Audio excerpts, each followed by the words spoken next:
Pateicoties Dieva žēlastībai, tad par draudzību.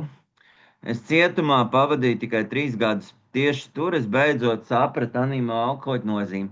Ārpus cietuma sienām es biju atgrūdusi domu par anīmo alkohoļiem, taču tagad tā mani piemeklēja cietumā. Šodien es esmu pateicīgs savam augstākam spēkam par to, ka man tika dota vēl viena iespēja dzīvot un piedalīties anīmos alkohoļos, kā arī par spēju mēģināt palīdzēt kādam citam alkohoļiem. Es esmu mājās jau gadu un neesmu iedzērus 4 gadus. Kopš sāku apmeklēt anīmos alkohoļus, man ir vairāk draugu nekā jebkad iepriekš manā dzīvē. Draugi, kam rūpu es un mana labklājība, draugi, kuriem nerūp, ka esmu melnādainā un ka esmu bijusi cietumā. Viņiem rūp tikai tas, ka esmu cilvēks un ka vēlos palikt skaidrā. Kopš atgriešanās mājās esmu spējis atgūt savu dēlu cieņu. Vienīgā lieta, kas mani satrauc, ir tas, ka anīmos alkohoļos manā pilsētā esmu sastapusi vienu apmēram 5 afroamerikāņus, un viņi nepiedalās anīmo alkohoļu darbībā tādā mērā, kādā man gribētos to redzēt.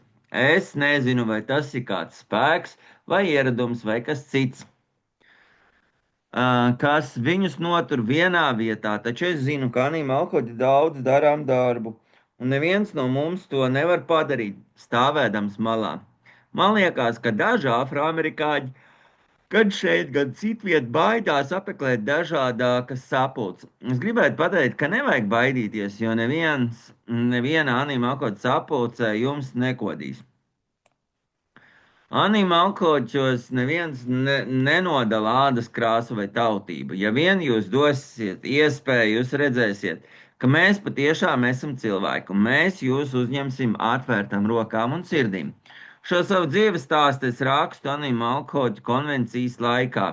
Esmu to pavadījis veselu nedēļas nogali ar vienīgiem baltādainiem cilvēkiem, un viņi mani vēl nav apēduši. Kopš ierašanās es neesmu mainījusi nevienu tumsnēju seju.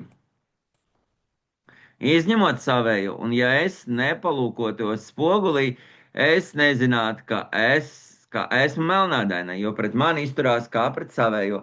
Tāda es arī esmu. Mums visiem ir viena un tā pati slimība, un palīdzot viens otram, mēs varam palikt skaidrā.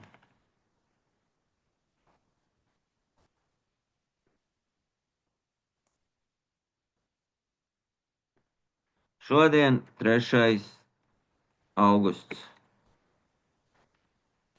2026.